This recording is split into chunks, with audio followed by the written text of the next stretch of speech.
Piccolo aggiornamento sulla mia voce. Come sentite, va malissimo. Sta andando male, semplicemente perché da quando ho iniziato a lavorare su questa cosa sono entrato in un rabbit hole in cui noto sempre più problemi ed esce fuori una cosa, migliora e dopo aver migliorato quella cosa ne trovo un'altra che peggiora e così via. Quindi sto continuando con il mio percorso e sono andato dall'osteopata e mi è successa una cosa stranissima. Sono le prime volte che ci vado e non avevo idea di che cosa potesse succedere. L'altra volta vi ho raccontato, sono andato e dopo che sono uscito, pensavo non fosse successo niente, ho avuto un rilascio emotivo, quindi ho iniziato a ridere senza sapere il perché e ho capito poi che perché l'osteopata va a lavorare sul sistema nervoso più che sui muscoli in sé e quindi avevo questo rilascio di tensione da tempo. Questa volta sono andato, è la seconda volta, ormai mi immaginavo e anzi mi aspettavo un po' che accadesse una cosa simile, mi ha toccato qua, mi ha toccato là, con questi tocchi molto leggeri e poi basta. Anche questa volta non capivo, ma nell'ultima volta mi aspettavo un rilascio e invece niente. Solo indolenzimento. Ma cosa mi ha detto? Mi ha detto che a causa di lavoro, postura, noi che siamo sempre abituati a lavorare così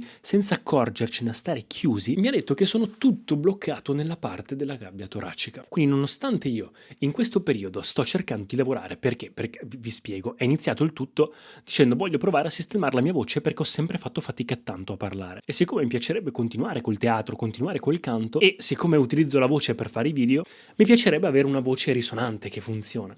E quindi ho iniziato a dire basta, quest'anno voglio risolvere questa cosa. Andando da un foniatra mi ha detto guarda secondo me è reflusso e ti mando da un logopedista. Sono andato dal logopedista, ho fatto 1 mese e mezzo di cura per il reflusso, non è cambiato quasi nulla. Sono andato dal logopedista e tuttora sto andando dalla logopedista perché mi sono accorto inizialmente ok è rigidità e mancanza di chiusura delle corde vocali. Quindi con un nuovo insegnante di canto e la logopedista abbiamo iniziato a lavorarci.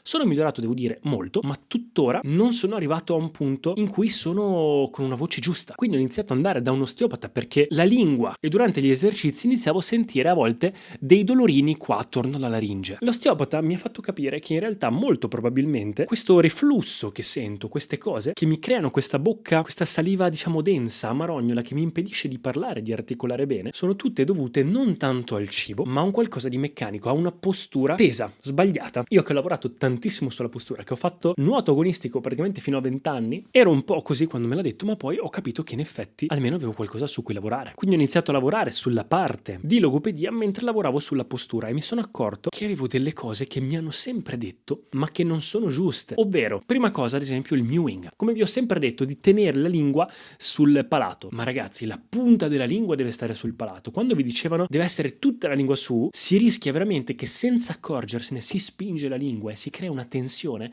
che non va più via e la laringe va in su e stando in su non riesce a liberarsi giù ed è un peccato perché in realtà il mewing non ha qualcosa di sbagliato di per sé, è che per molte persone tenerlo correttamente è quasi impossibile e in realtà a livello funzionale la cosa giusta è semplicemente averla almeno la punta della lingua sul palato. Aggiornamento: mentre sto editando il video mi sono accorto che questa bocca impastata in realtà è probabilmente anche data da questa influenza che mi è arrivata e che non sta più andando via né a me né a persone attorno, probabilmente una sorta di virus ancora mannaggia, e quindi che dà un po' questa cosa di bocca impastata.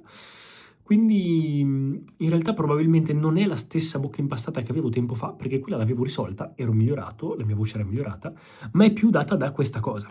Sto iniziando adesso pian piano a cantare, la voce sta tornando leggermente a migliorare, a parte questa cosa, e come vi dicevo la lingua è un problema, perché mi sono accorto che non solo a riposo facevo fatica a tenerla su, mi sono abituato a tenerla su con forza, come se fosse quella la mia cosa a riposo, ma la lingua non va messa su con forza. Mettendo la postura dritta e respirando col naso, ci va in automatico lì, ma devi tenere non in controllo, devi tenerla rilassata, devi tenere rilassato il tutto, non con la bocca aperta, bocca chiusa, col naso, ma questa paura di performare sempre bene, di apparire sempre al massimo, fa sì che pancia, lingua, eccetera, sia tutto sempre troppo controllato, troppo teso, troppo rigido e quindi mi sono abituato a tenere la lingua su forzandola invece che lasciarla libera.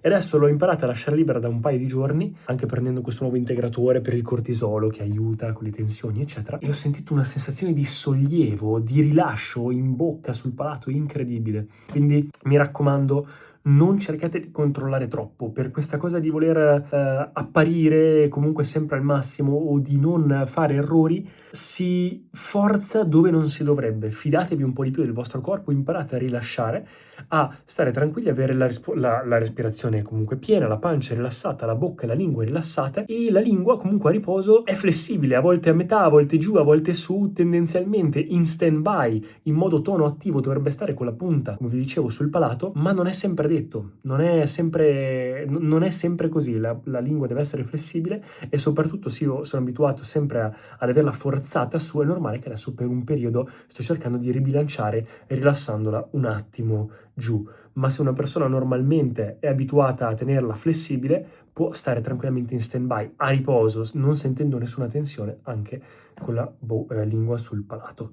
Quindi mi raccomando, occhio. Quindi ho rilassato la lingua, la pancia idem, avendo sempre indossato vestiti stretti fin da quando ero piccolo perché ero molto magro, si impara sempre a stare una sorta di performance per mostrarsi agli altri nel migliore dei modi, e quindi la pancia senza accorgersene è sempre tesa.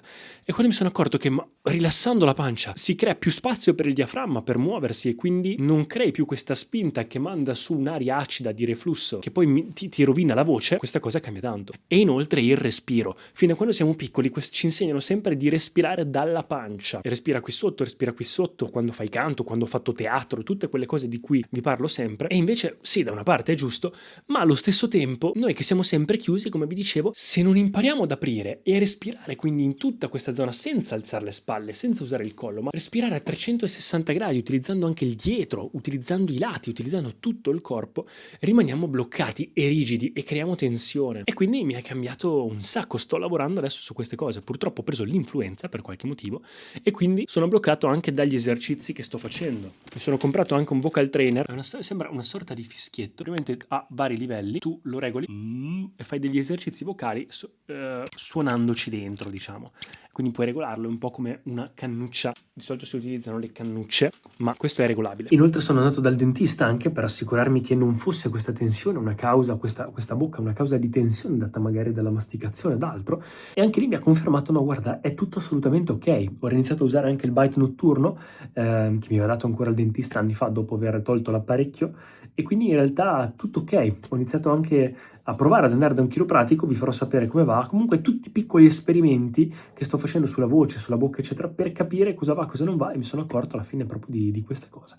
Quindi un mix tra ero migliorato, tutto a posto, e poi a un certo punto, un po' per il cambio stagione, un po' per l'ammalarsi, un po' per varie cose, bocca impastata, quindi ho iniziato a cercare dentro di me di capire perché non andava, ho iniziato a dare troppo controllo sulla lingua di nuovo, sulla tensione qua, poi avevo iniziato a utilizzare anche il mouth taping per la notte, e quindi anche quello aveva dato un po' di tensione, quindi la pancia eccetera, troppo controllo, 1000 problemi e quindi il peggioramento anche a livello di tensione.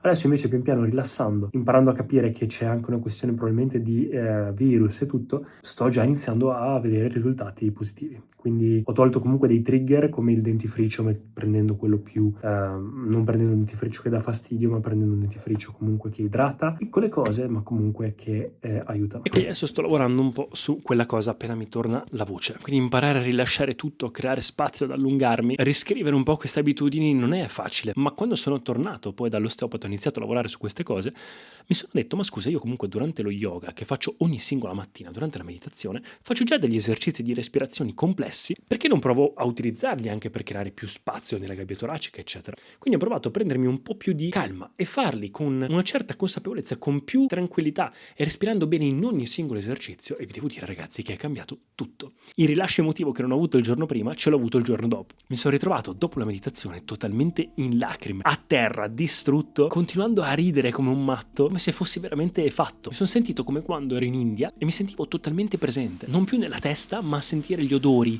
i suoni, il vento, vedere le nuvole passare dalla finestra, notare gli animaletti che camminano vicino ai piedi, non più distratto, ma nella vita vera. E quindi mi sono accorto lì che non è solo per la meditazione, ma in generale nella vita, quanto ci perdiamo nel fare le cose di fretta, nel fare più cose possibili, una tasca dietro l'altra, invece che fare le cose fatte bene, con calma, con tranquillità, le cose che ci piace fare. Farne solo in modo meccanico, il più possibile, perché si pensa che quella sia la cosa migliore, quando in realtà rallentare, fare le cose con consapevolezza, fatte bene, con gioia, è la vera cosa importante. L'esperienza di quello che noi facciamo è la cosa importante, quindi come la facciamo e come la viviamo, invece che cosa stiamo facendo e quanto ne stiamo facendo.